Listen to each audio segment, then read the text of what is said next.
Hi, everybody. Welcome to Sistah Sci-Fi Wind Down Wednesday.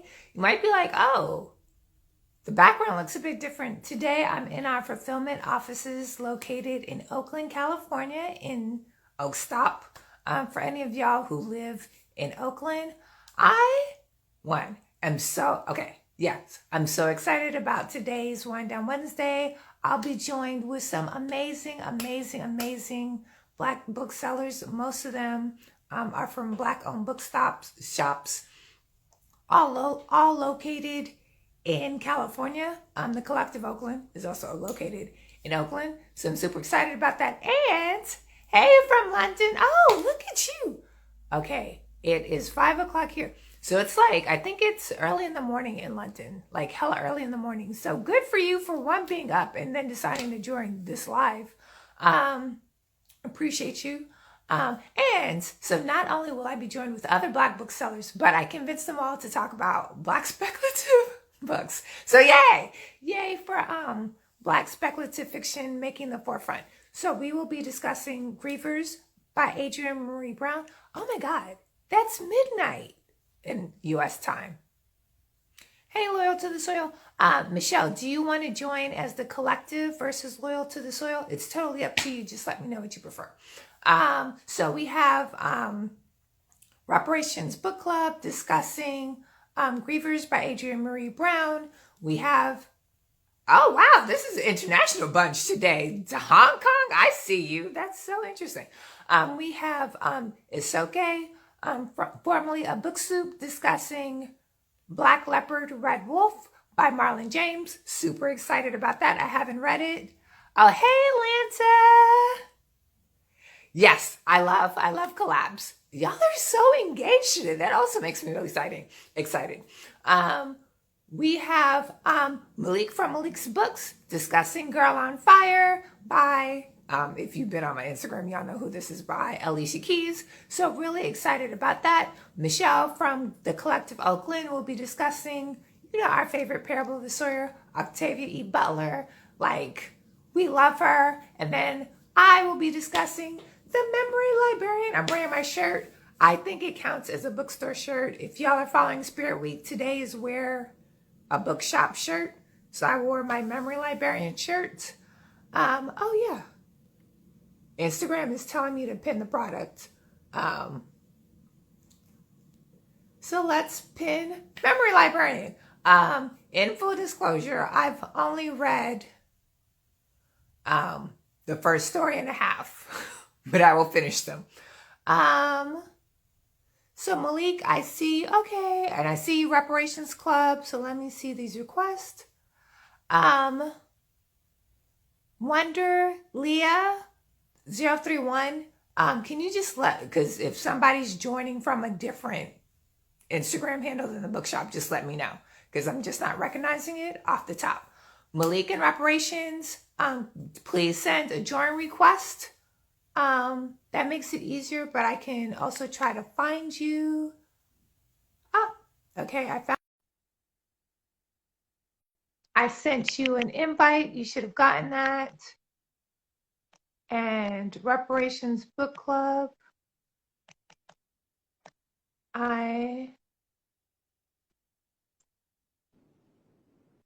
Yes, I sent you an invite as well.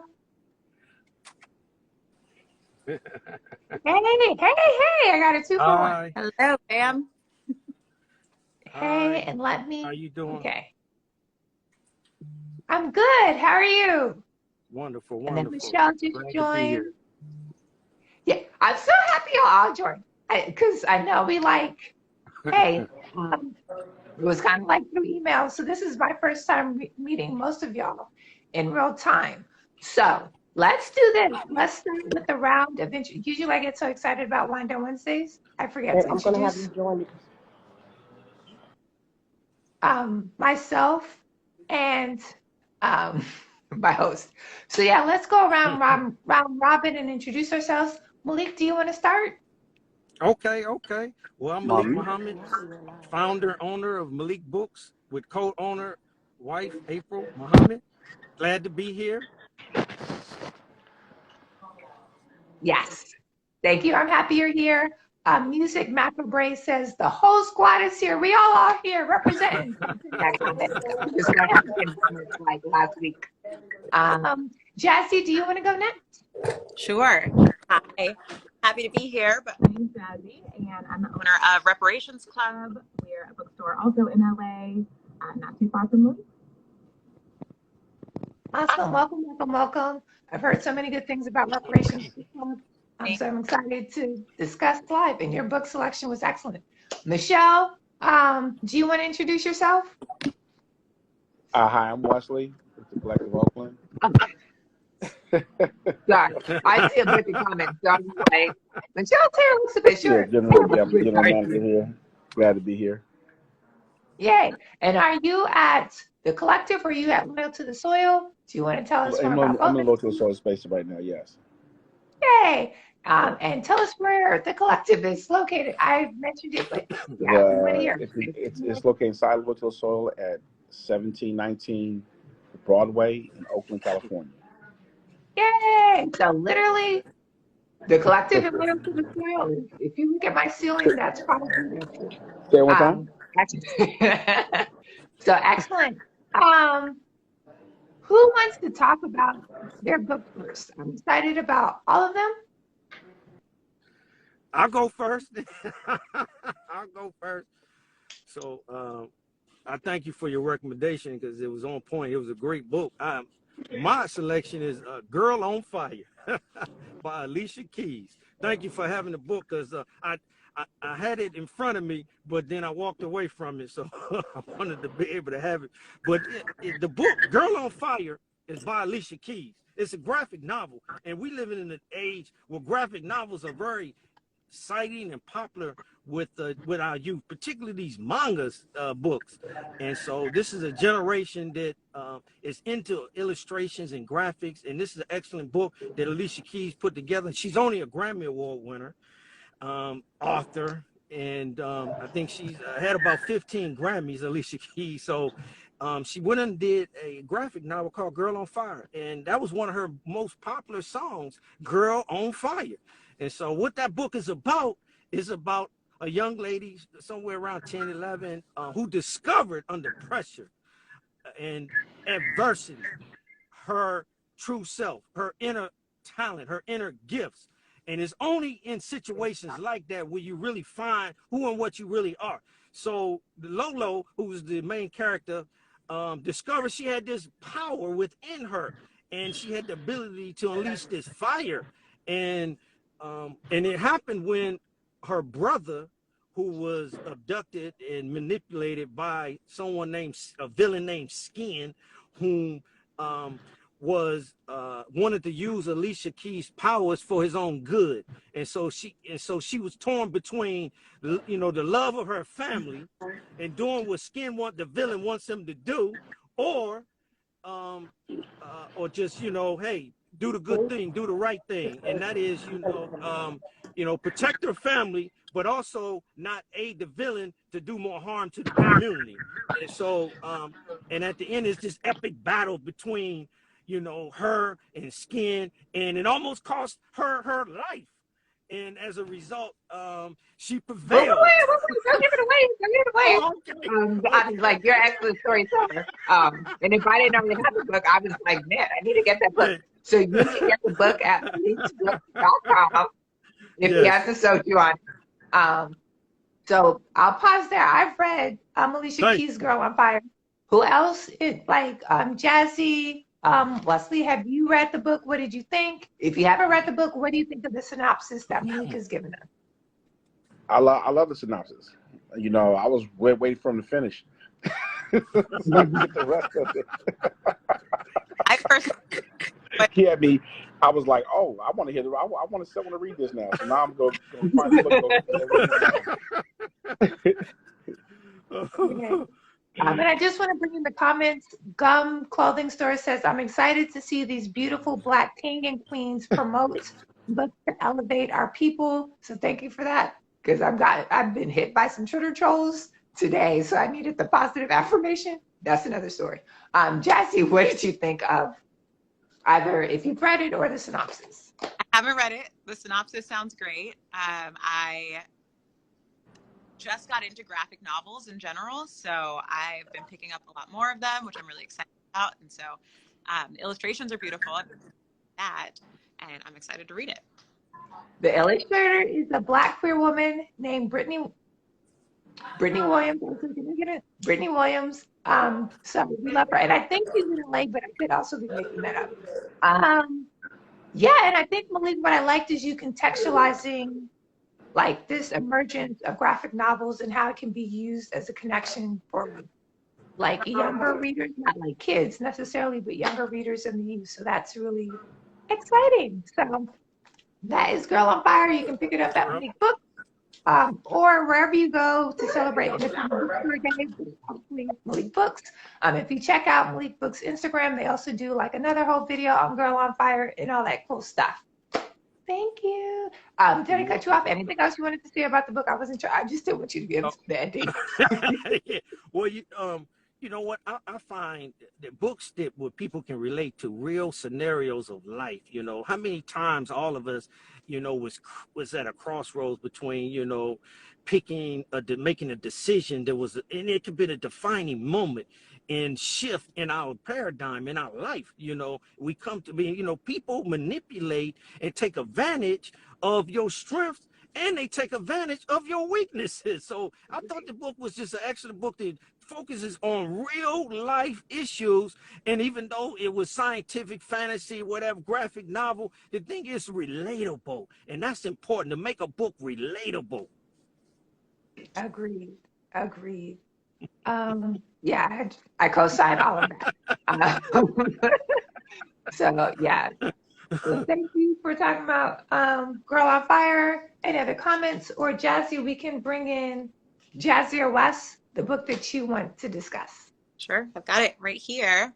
Grievers! I actually don't have a copy of Grievers. I'm really excited because people are like, yes, Grievers, Adrienne Marie Brown, and I don't know what happened. So tell us about it.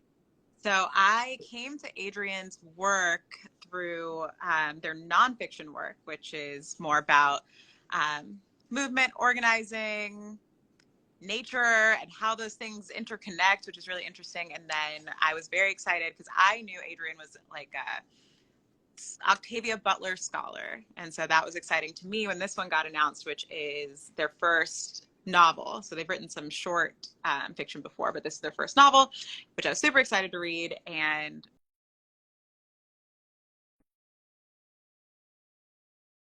it's really hard to find the time to read sometimes. So I was like, okay, it's a short one. It is a beautiful book. It's about, I'm not a big sci-fi head, if I'm being honest. And so I get a little nervous and challenged by it. But this one it's about a pandemic that strikes in Detroit. I'm not sure when exactly it's set. It feels like right now or a near future, but it's called H8, which I cannot remember what Adrienne said when I asked. We had an event with them for the release of this book, and I was like, does it stand for hate? It's like hate the disease, and I can't remember what that was, but I was like, do we really want to read pandemic right now? That might be a lot right now, but it was a story about grief more than anything, and how the city of Detroit sort of comes together and falls apart in light of this pandemic, this virus going around. And it's some of the best writing I've ever read about grief. It's very quiet. The book that they just announced today, the second part, it's a trilogy, which I had no idea when I started it. So it's like not a super action-packed book, but it is really beautiful writing about grief and just seeing the way. So the virus, people just kind of freeze in place. They're zombies, but not scary zombies. They're not like killing people or anything like that, but nobody knows how it started. It's only affecting Black people, but the government doesn't really want to acknowledge that. And so it's just about how this community, people leave, some people stay, and it's just about how each of these characters lives with this new reality, which I think we can all relate to, considering the pandemic we've all been in. So. Oh my God, y'all are gonna have me bust my whole book budget, because you sold me on it. And Griever, like we just read Abbott for the Sistah Sci-Fi Graphic Novel Club, which was also set in Detroit. So it's like, I don't know what it is about Detroit and it being a setting for science fiction books, but yeah, I'm here for it. And in the beginning of the pandemic, it was hard to read stuff about the pandemic, but now I think I'm ready to read stuff about the pandemic. Yeah. Hey, Akashik. I appreciate your continued support and engagement. And yeah, so Adrienne Marie Brown, she does a really great, what's it? I think it's like Octavia Parables. It's like a podcast with Toshi Reagan. Yes. Did I get it? There is a podcast, and there's also Adrienne edited a short story collection called Octavia's Brood. With Yes. But I'm not sure. Tamika, do you know the name of the podcast? Not the one. Okay, there is a podcast. I'm pretty sure it's. I will Google it. But yes, so Adrienne Marie Brown is deep in sci-fi and Octavia Butler. So I'm going to read Grievers, and I have no idea why I haven't read it yet. So that I'm shifting stuff around on my to be read list. So thank you so much for that, Jazzy. I know I dominated the response to that. I'm sorry. I got really excited. Oh no. Hey, Michelle. Malik. Michelle, Wesley, what did you think about the synopsis of Grievers? Hi, you guys. Hi. I think. Hi. Hey. Who? Yeah, I think. What is? You want me to answer? So, okay. Okay, so it sounds relatable. It sounds like the now. It sounds like, more than just the pandemic, it sounds like, when she talked about the government don't want to talk about it, that sounds like, more than the pandemic. That sounds like reality because, like a lot of people, some believe in conspiracies and some don't. But it couldn't have been 400 years of slavery if it wasn't a so-called conspiracy, because you had to miseducate for centuries white America that black people were savages walking in the jungle with bones in their nose and ain't did nothing. That's a bold-faced lie. You taught it for 400 years. So if people who don't believe in conspiracy, then tell me why all these white folks never thought that black folks did anything when they built the pyramids, taught Europe about everything.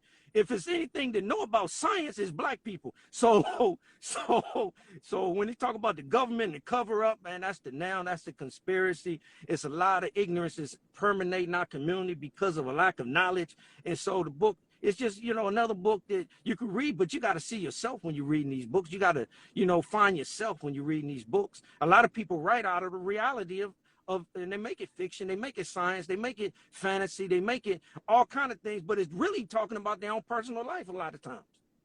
Agreed. So great insight on that. Leslie, what are your thoughts? Well, I think in the synopsis, one thing she said was, this is not the first time she's read something where they have a pandemic in Detroit.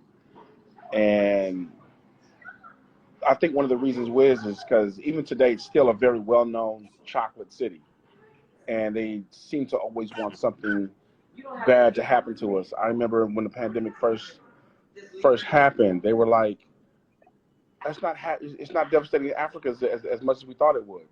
Right. So I was like, really?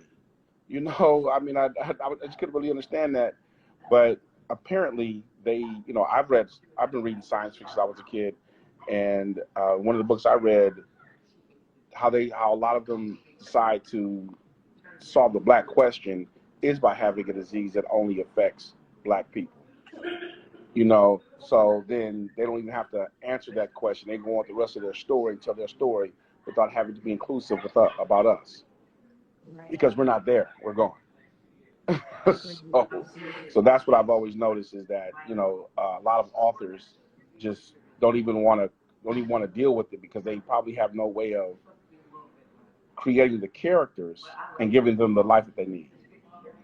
So, but overall, I liked it. I might have to check it out. Same here. As We a might be in a bookseller, book club together. as you were saying, as a bookseller, it is hard to find time.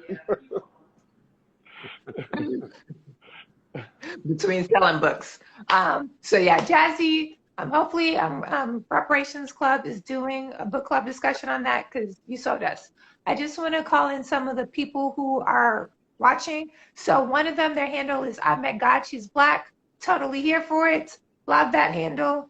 I think I see Ken's Creations. Yes, Akash, you can buy stuff directly in the live, or you can go to the booksellers website. Um, Jazzy, I probably should have said this earlier. Do you want to drop in the link so people can buy Grievers from Reparations Book Yeah, Club? I dropped the link just a minute ago in the chat. Okay, let me pin it. Yeah, I'm so behind. Oh, thank you. Meek. The name of Adrian Marine's podcast is Octavia's Parables. So I was relatively close. That's Hey, Tamika. I don't know who Tamika is, but okay, I'm looking for the link so I can pin it. I can do this. It might just slow me down a quick second. So while I look for that comment to pin with the link, Leslie, you have big shoes to fill in the Sistah Sci-Fi universe. You will be sharing your thoughts on Parable of the Sawyer by Octavia E. Butler. What did you think? Give us a synopsis. No, I don't have a synopsis on that book, but I did read it some years ago, and I always loved Octavia Butler. I've always loved her work. I think I've read at least 4 of her books, but it was a long time ago, 20 plus years ago, and she was the only voice in sci-fi for years, because there was no other Black authors that were known.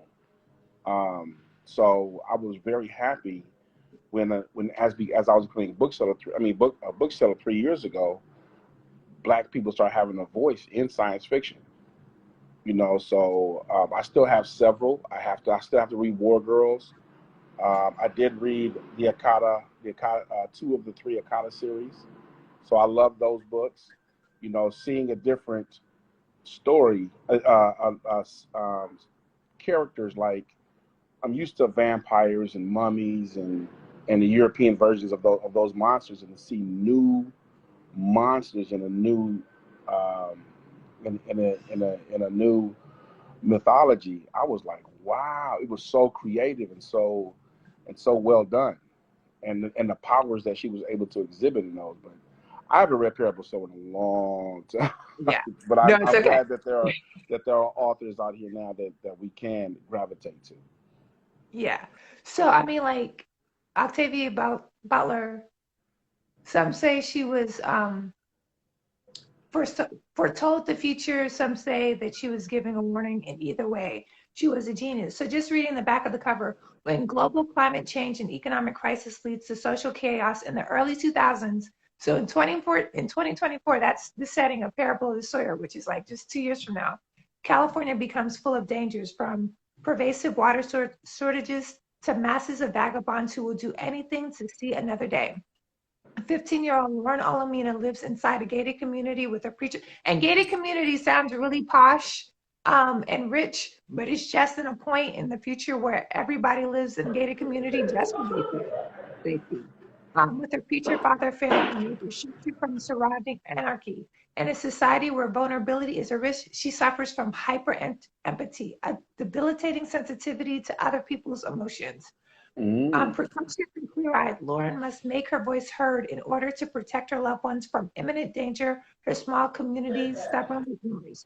But what begins as a fight for survival soon leads into something more, the birth of a new faith, a startling vision for human destiny. And so that's where we get the very popular quote. I've seen people with tattoos on it. God is change. The only lasting truth is change. And then we get the destiny of her seed is to live amongst the stars. And all of that comes from the religion that Lauren Alamina, as a 15-year-old, develops in the book. So, and another fun fact about Parable of Sawyer is that in September, I think it was 2020, it made the New York Times bestseller list posthumously for Octavia Butler. So, yeah. Okay. So great selection by the Collective Book Club. Mm-hmm. All our books are excellent. Um, there are writers, and then there are writers. You know, there's fame, and then there's fame. You know, people like Octavia Butler, you know, they inspiring the next generation of writers, thinkers, and you know, imagination is so important. You know, you got to think in the future. You know, history is written in advance, not in the past. And Octavia could see the future and write about things that we see right now. You know, shortages that are taking place right now, and the oppression and the police brutality, and you know, senseless murders and all that stuff that's in there. That, you know, but um, it's a good read. It's a classic read. And if you don't know anything about her, you know, she's one of the greatest writers, not just sci-fi and fantasy of all time. And she's an award winner.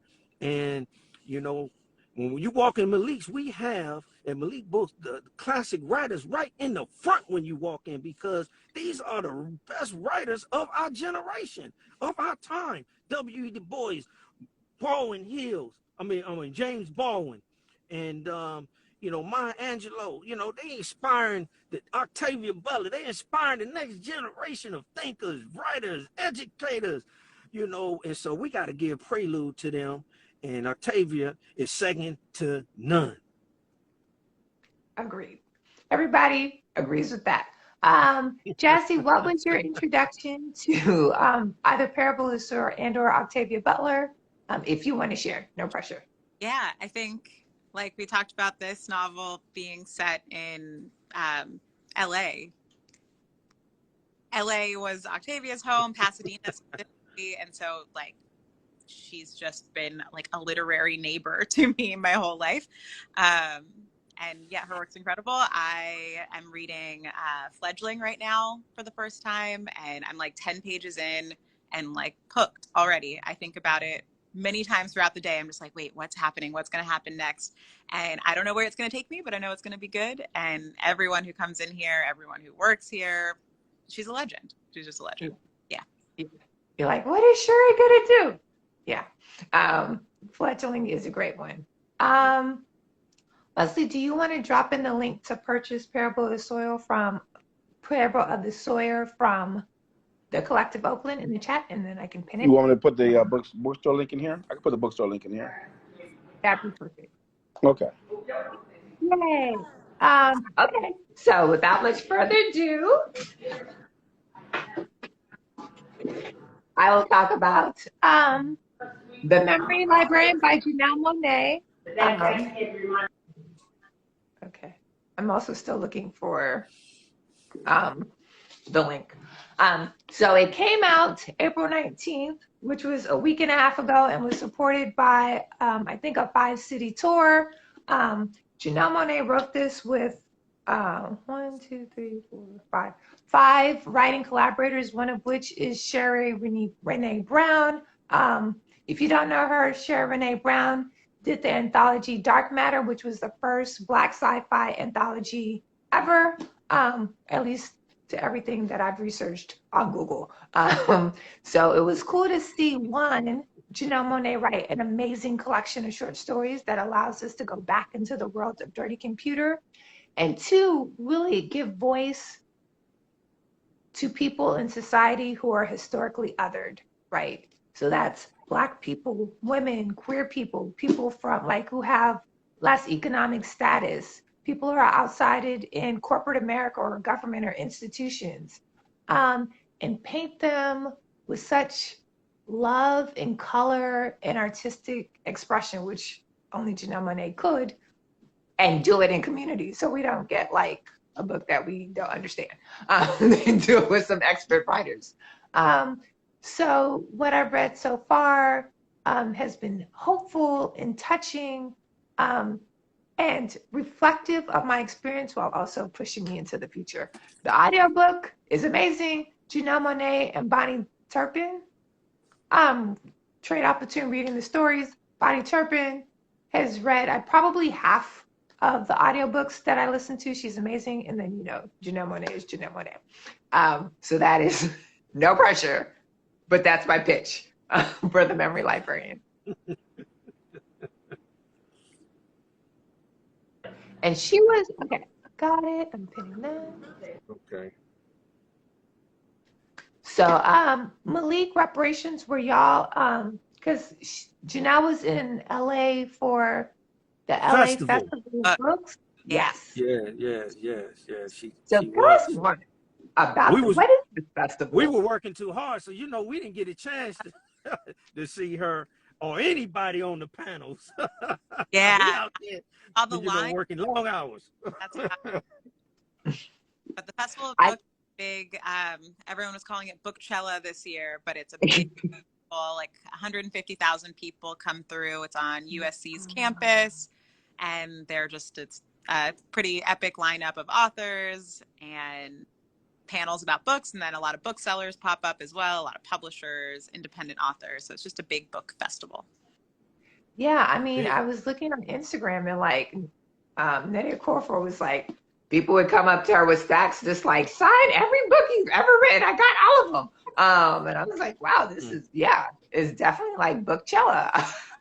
It's Bookchella, and we about to turn up this Saturday at April 30th for Independent Bookstore Day at Malik Books, because we have some big things popping. We got Terry Crews coming to the house. He's gonna be signing at 5 o'clock April 30th at the Westfield Culver City location. We also got 20 independent authors. Listen, if it wasn't for independent authors, there would be no black bookstore. That's how all of us started in the 80s. That's how it wasn't all these mainstream books. Only reason why these publishers are now publishing our giants is simply because black people read. Black people buy books. and Yeah. and other people love our books as well. So as a result, the industry is booming. And the thing is, I've been around in the 80s. I call it the Black Book Revolution, because that's when Terry McMillan hit the market. That's why they published Terry McMillan. She busted the door down. But if it wasn't for the black bookstores, this would never have happened. It was independent authors. They were self-published. And that's why we having a party and a celebration for Independent Bookstore Day at Malik Books. We got one celebration at Westfield Culver City from 12 to 6, going downstairs in the middle of the mall, upstairs. We gonna do it up, but we also got entertainment, story time, discussions, DJ, all that free giveaway. But guess what?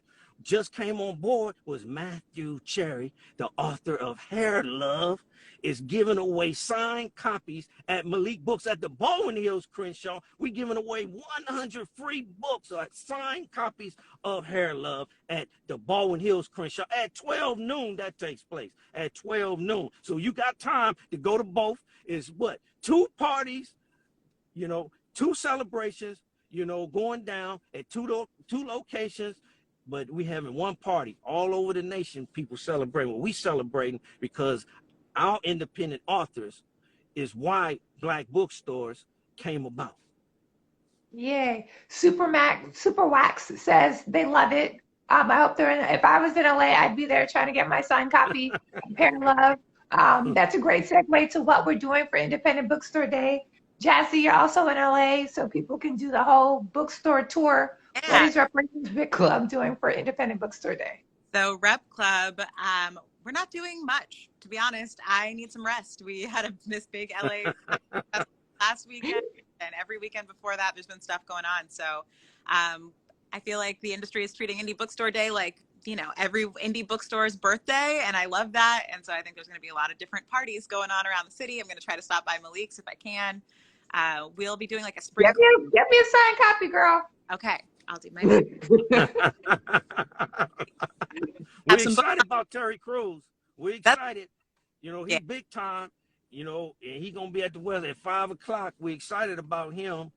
He's our headliner. He's a big deal. It's a big deal. So he's our headliner. So he coming through, and we're going to celebrate. His new book just came out, Tuesday? Tough, My Journey to True Power. So, he's learned a lot along the way. And I want to say this, is that my first series of books I read was science fiction in college. I went to USC, and I don't know, something sparked me to read L. Ron Hubbard's Mission Earth series. It was 10 volumes. 10 volumes.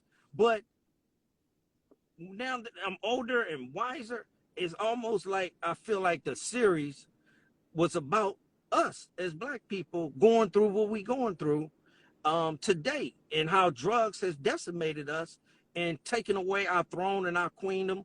And it was just, I didn't see that back then, but I was loved the story. And so I've always loved science fiction. I love reading science fiction. I didn't know much about the Octavia back then. You know, I didn't know much about a lot of literary or sci-fi authors back then, or just authors in general when I was in college in the 80s. But I just know that I love science fiction. And my favorite station was the Sci-Fi Channel. Like, before Same here, me ABC. too. Imagine Greater was like my hashtag for a long time. I just want to bring in the comments. Tracy says, yes, we had an English class called Sci-Fi at Amherst College. I took it. We had literature, the civil rights movement, and took that too. So yeah. Also, Jazzy, I'm going to say that Black Rest is revolutionary. So I'm glad you're resting for Independent Bookstore Day. That's huge. So people can still come visit us, and we're always celebrating here. So, you know, every day our store is a celebration of Black authors. We've got music all the time, and so we'll just be doing more of that. Yay. Next time I'm in LA, I'll roll through. Hey. Hey, Monica, for joining. I see Melanated Maker. You can drop your thoughts. We talked about Grievers, Janelle Monáe's Memory Library, Alicia Keys' Girl on Fire, Independent Bookstore, and then now we're talking about plans for Independent Bookstore Day. What we're doing at Sistah Sci-Fi, I thought it was going to be something much bigger, but now it's just going to be like an open house, inviting people to come in, chill out. We'll listen to the first story of The Memory Librarian via audiobook and discuss it, and then we'll play Black Card Revoked. Typically, the store is not open because we're located in cyberspace, but I want to see people and I want to talk to them. So that's what we're doing. That's what's up. That's what's up. We're going to make that day important. You know, it's my first celebration. I'm going to be honest. You know, I ain't never celebrated these things. You know, it's always something to say. Women's Day, Men's Day, Valentine's Day, Mother's Day, Independent Bookstore Day. It's always something to celebrate. You know, so you can get burnt out on all these things. But yeah, this is my first time organizing anything. So I'm kind of excited, you know, to have my own little event. And I just wanted to be a hit, a home run. I need y'all to come out and support. Yes. So your Independent Independent Bookstore Celebration sounds huge. Definitely tag us in any posts. We'll share it to our stories, especially that celebration of so many indie authors and Hair Love. That sounds great. I saw it in the Kaliba newsletter, so that sounds awesome. Did you say something? It found its way in the newsletter? Yeah, I saw it this morning. Kaliba newsletter too. Oh, okay. I was like, I can't believe doing big things for Independent Bookstore Day. Somebody message me that, please. Yeah, I'll forward it to you. Tracy says your Independent Bookstore celebrations would be a hit. They would go if they were in Los Angeles. So apparently there's some big films. Great. Yeah. Oh, I love it. I appreciate the love. It was my first time meeting Jazzy at the LA Times Festival of Books. I was rolling by and I ran into her booth. This is my first time. And she said, we're going to dinner. So I told her, you know, count me in. You know, we all going to get together and go to dinner. We are. Yay. I love it. Yes. So, yeah, I'm looking forward to that. But, yeah, so that was my first time. And she came by my booth later on. And so we connected at there. So we're going to continue that connection.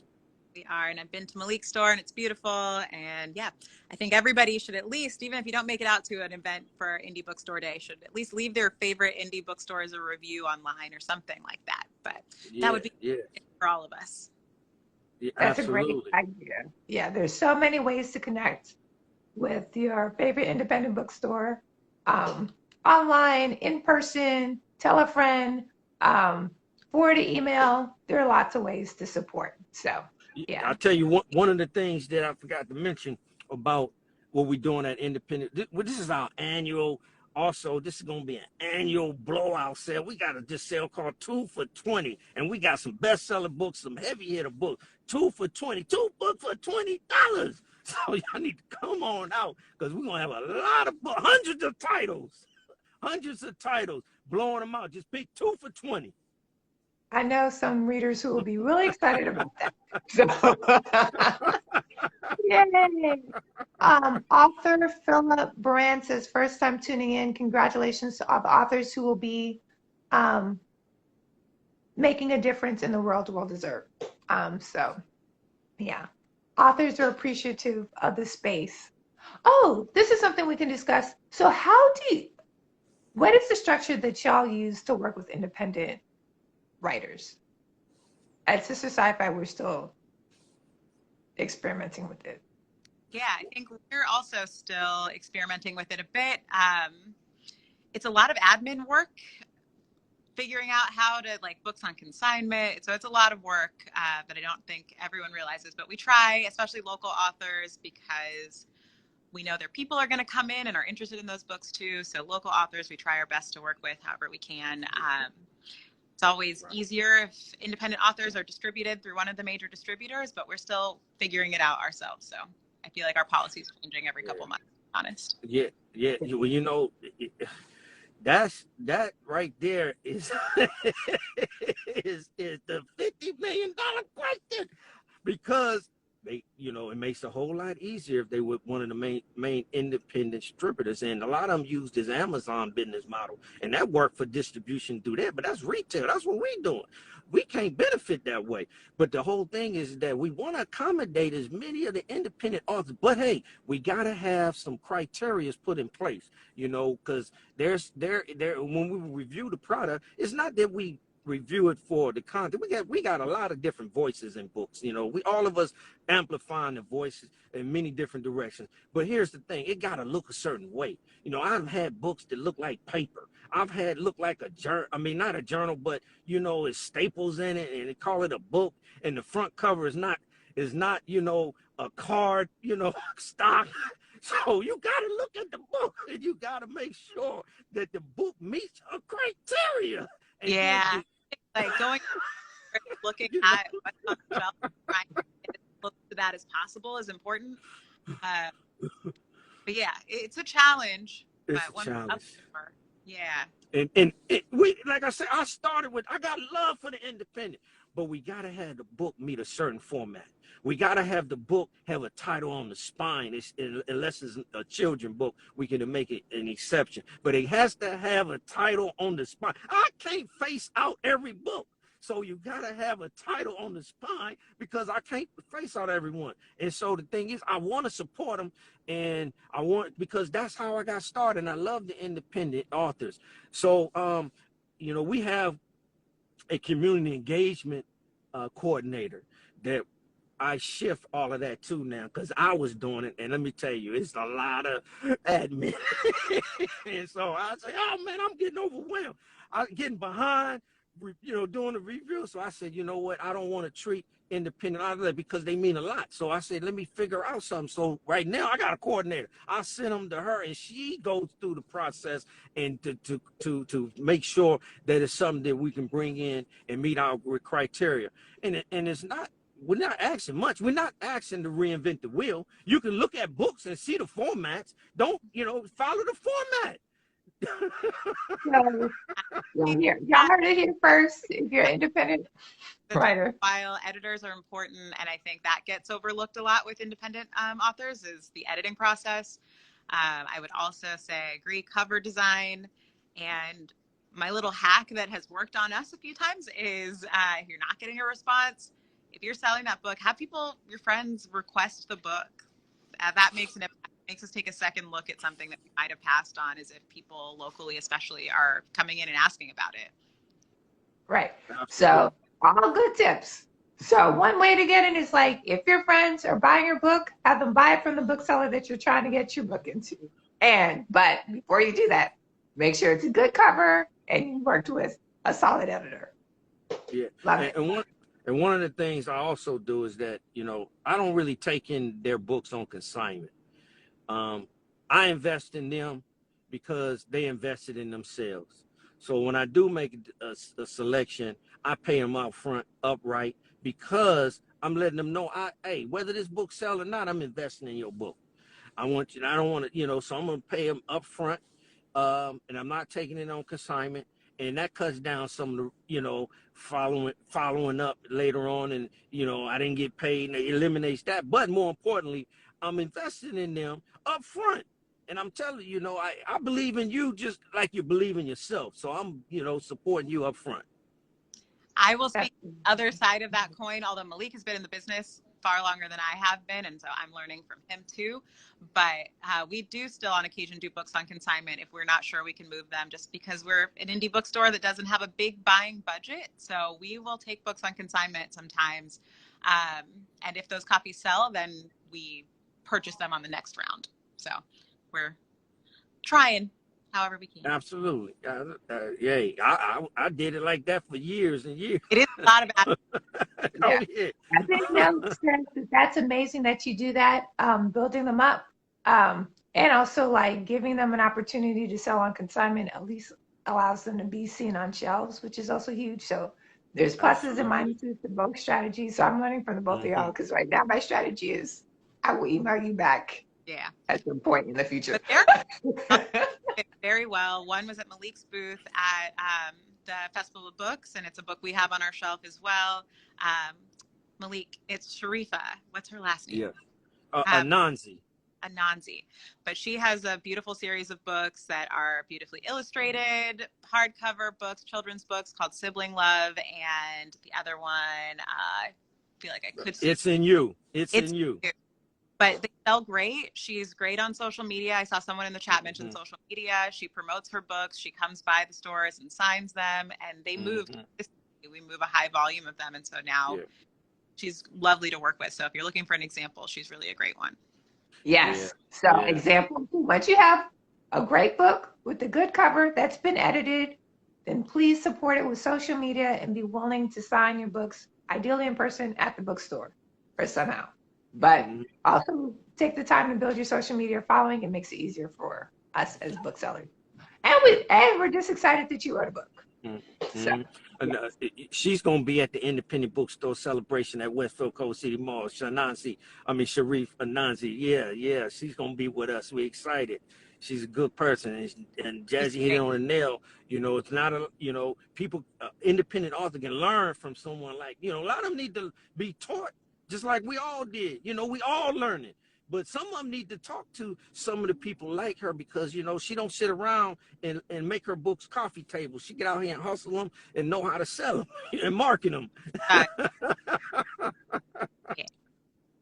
And you can't take it personally. I've been rejected many, many times in life, and I've learned from every single one of them. I honestly make it a point of doing things that are putting me out there, maybe above whatever level I think I'm at, just to get that rejection, because there's a lot to learn from it. So Absolutely. That's true. I got a rejection email this morning, and to be honest, I was just salty. But you're right. That's a much better way to think. I was like, I can't believe. I thought that was. I was salty. And apparently I'm still a little salty. Yes, but you can be. Gotta have thick skin. Thick skin. No means yes. Remember that. You go to the next one until it's get that yes. That's all that means. Yes. It's not over yet. So we're still here. Anything else? It's the last. We have about 16 minutes remaining. We lost the Collective Oakland, and I don't know if Soke from Book Soup is joining. So yeah. Well, I know. So where's the wine? What'd you say, Jen? Okay. Is anyone drinking wine? Right. So so there's so much about Wine Down Wednesday, right? First off, I don't drink. So even when I am drinking, it's usually like an equally attractive non-alcoholic beverage, right? But wine is in the name, and people are like, why aren't you drinking wine? So I'm not drinking. And then on today, I forgot the beverage. All I have is a bottle of water. So hydration. That's hydration. Yeah. I got some water right by me, and when we finish our conversation, I'm definitely going to drink half of it. I'm trying to increase my intake, and every day, I'm doing better and better. I do want to say this though, since we coming down to the last few minutes. I've been blessed to host a podcast called Malik's Bookshelf, bringing the world together with books, culture, and community. I usually do book reviews just about every episode, and right now, I just completed my 22nd episode, and you know what it was about? It was about the Festival of Books.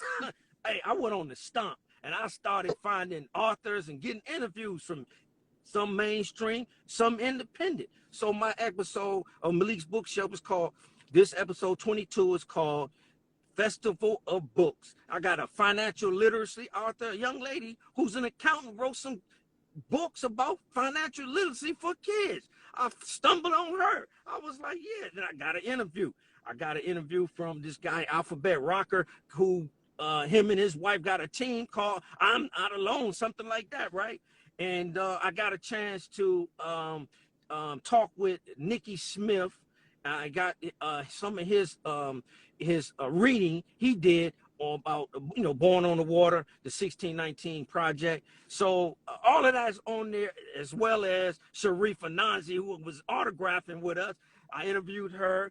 And so this interview is mostly about what happened at the Festival of Books and different independent and mainstream authors. So I'm on, anywhere you listen to your podcast, you can find Malik's Bookshelf. I'm on iHeartRadio. I was blessed to get this because I was doing book reviews for Ryan Seacrest on Kiss FM during the pandemic. And he spun me off to my own podcast. I said, okay.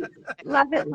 I read the Alphabet Rockers book, I'm Not Alone, with my niece, and she thought it was cute. So I like that recommendation. And always here for financial literacy. I want to bring in the chats. Nadine says she is drinking wine. She took wine down Wednesday. It's very literacy. She's like, I'm slipping on a Bordeaux. Good for you. I'm sure that's a Black Girl Magic. Is that the name of the wine company by the two sisters? I'm sure it's from Magic. And then there's okay. there's other sisters. I don't know. There's the McBride sisters. They have a wine too. Yeah. Okay. So okay. I don't have wine. Hold on. We have Black-owned wine glasses and a bunch of up by Estelle Colored Glass, and she makes the most beautiful glassware in every color you can imagine, and we have those at the store. So here for it. I know what I'm getting from your store is those wine glasses from a Black-owned company, so I can drink my non-wine in those beautiful glasses, which is something I'm all about. I'm curious, what are your best sellers this week? Oh, this week, it's probably still The Memory Librarian. Oh, wow. It's what else? Probably Fledgling. But the 7 stories press edition with Paul Lewin art. I can see it on the shelf, but then I'd have to get up, and then you have to see that my pants don't match my shirt. So they see it. Okay. Just because we did some social media posts about that. And probably you see it in the back, Black Sci-Fi short stories. I think people just buy it for the cover, which is totally fine. But yeah, so those are some of our top sellers this week. What about for y'all? Mine is Finding Me by Viola Davis. It came out yesterday. That was mine so far this whole week. That was a nice little boom. And I hope this weekend it be Terry Crews, Nice. Last week it was Garcelle, because we hosted Garcelle at the store, and that was a big bang. And we had a wonderful time last Monday, and she did a reading as well as a book signing. And so last week it was her book. And then I don't want to discount Sharifa Nanzi, because she sold a ton of those books at the LA Times Festival of Books. So I think that, and she's an independent author. So I definitely want to give her kudos on that. Yeah, let's glow her up. If you could email me the information, the links for that, I'll make sure to include it maybe in the comments when I post this video, somewhere related to posting this video. Wonderful. What about you guys? Give me some of your top sellers. This week we've been selling a lot. We had an event with Danielle Smith, she was the editor-in-chief of Vibe magazine. She's worked all over the place, but she's a music industry journalism legend. So her book is called Shine Bright, a very personal history of Black women in pop music, and she is brilliant. That's been selling really well. There's a new book about labor organizing called Fight Like Hell. That's been selling well. And Bell Hooks, All About Love, is always just flying off the Oh, wow. Yeah. So what I love is that like how different our top sellers are, even though we're like Black-owned bookstores. Yeah. And even the two of y'all, even though y'all are like in the same city, how different your top sellers are. So I think that's incredible. Like each bookseller has a different relationship to their selection. It's so awesome. It just makes me want to cry deep down inside. But yeah. Yeah, I don't know if you see all these books. I'm in my car right now doing this. I just finished this conference called Women 2.0 or Moms 2.0. And so we was invited to curate the speakers here at the event. And so I'm in my car. I just finished parking the car when I tuned into the Instagram. So and so it was a lot of different speakers, and we got a chance to host some of their books here, as well as some of the curating titles that we brought. And so it's been an exhausting last 2 days doing this because it came right at the heels of the LA Times Festival of Books. And then I got to find the strength, which I'm on gas rooms now, to get ready for this weekend. We're wishing you lots of rest. Yeah. So in our last couple minutes, my favorite thing to do is this or that. And since I can make it broader than sci-fi, but I always start with let's start with some of my classics. Luke Cage or Black Lightning? Luke Cage. I'm going to go Luke Cage because I don't know who Black Lightning is. I watched Luke Cage. Oh, I didn't watch Black Lightning. Okay. okay. I think okay. Awesome. Awesome. So the next one is Queen Sugar or Our Kind of People. And those are both TV shows that are television adaptations of books. I seen both of them. I'm gonna go with Our Kind of People. Oh, I'm here for it. Jazzy? Watch that one. I have watched some of Queen Sugar. Y'all are making me sound out of touch, so I'm gonna go Queen Sugar. You're about to, that's fine. I think I like both the shows. I don't know which one I would choose. Okay, so grits, sugar or salt? Ooh, you're gonna get me in trouble with this one. Oh, We have this debate more often. I'm going with sugar because I say it a little different. I'm gonna say, because I always tell a person I'm gonna say sugar, but that's the B. I can't quit. Fair. You get it? Okay. Fair. Jazzy, did you give an answer? Sugar. It was sugar for me. That's just what my grandmother made me when I was a kid, probably because I wouldn't eat anything any other way. And so now that's just what tastes good to me. Maybe it's the LA thing. So that's fine. Maybe. Texas. I don't know if that makes any difference, but. Yeah, I grew up in Houston, but like I'm also first generation Kenyan. So like, okay. I'm kind of assimilating. Yeah, but, and I asked somebody and they were like both. And I was like, okay. So Janelle Monáe or Erykah Badu? Erykah Badu. I plead the fifth. I love them both. If I have to give an answer, it would be Erykah, just because I grew up on her music. But Janelle, I relate in more ways to Janelle's music. So, yeah. I'll say this. Yeah, I chose Erykah Badu simply because every concert I done been to, she can rock the old and still come with the new. Yeah. And she didn't leave the generation. It'd be young people in there. She around my age. She got young people. So she doing something right. And it's hard for artists to leap generations. It really is. I would together. I think they would put on an amazing show together. I know Absolutely. that would be awesome. I mean, like they've done a show together. Absolutely. Erica Badu will be here at the Greek in Berkeley with No Name, and I'm like, I can mess with that.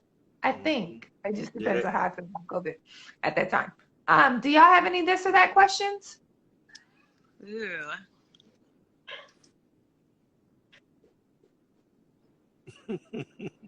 I mean, I do have one. Y'all may be thinking it's unfair. Toni Morrison or Alice Walker? I like Alice Walker stories more so than Toni Morrison. I think Toni Morrison is a phenomenal writer, and I ain't can discount. It's not a yin and a yang here. One put one down and lift up. They both great. I prefer Alice and Walker stories. I'm Okay. reading Alice Walker's journals right now, and I'm obsessed. So I'm going to go Alice Walker. And Alice Walker was always on my mom's bookshelf. My mom passed away right before we opened the bookstore, and Alice Walker on her shelf. So, Okay. yeah. Yeah, I think I have Alice Walker's journals. I think it's the journals as an audiobook. Yeah. And I'm saving it for something to start reading. Sometimes I do that. I'm obsessed. Yeah. Pick between some men. If we got to pick between people, what? Okay, so I'm gonna go. What will I say? I guess we did Luke Cage and someone else, but I didn't know who that was. Blue Cage Black Lady. Anything.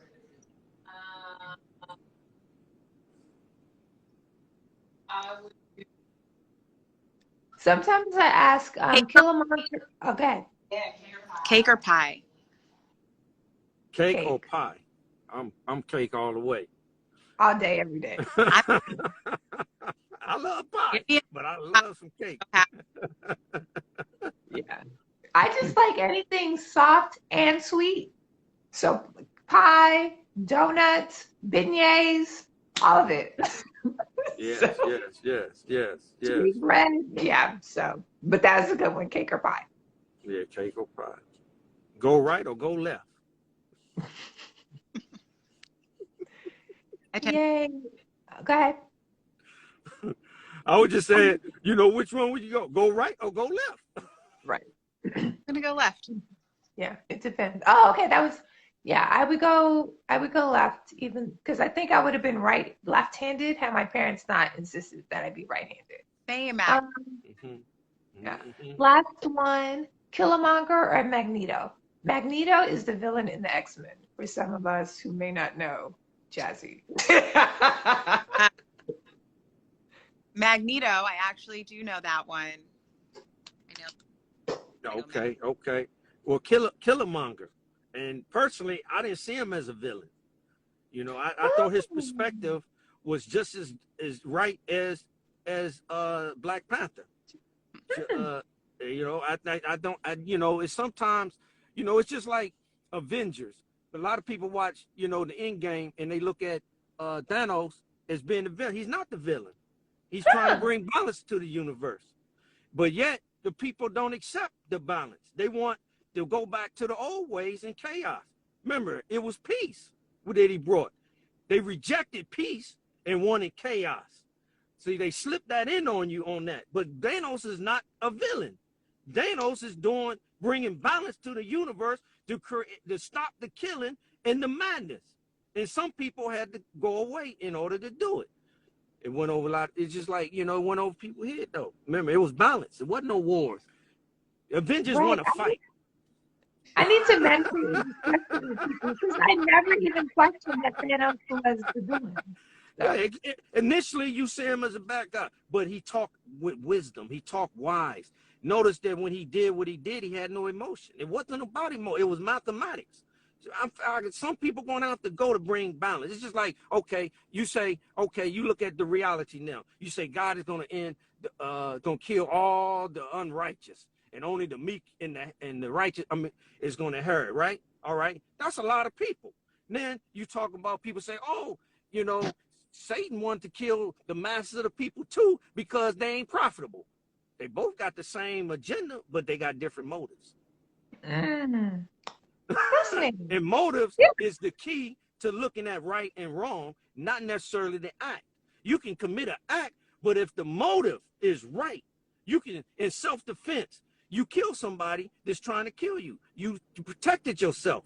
You killed somebody, but it's not murder. Your motive was to protect yourself. It's just different. Motive is everything on how you look at something. If you don't look at the motive of it, then you can't render a proper judgment. It's your motive. Thanos' motive was to bring balance and peace to the universe.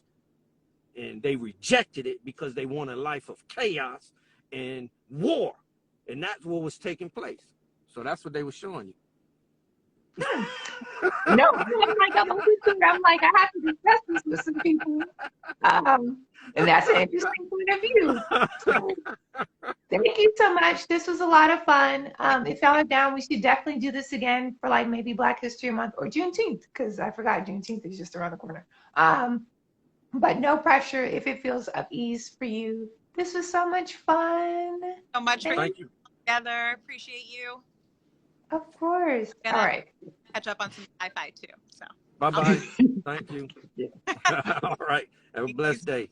Thanks. Okay. Bye. bye.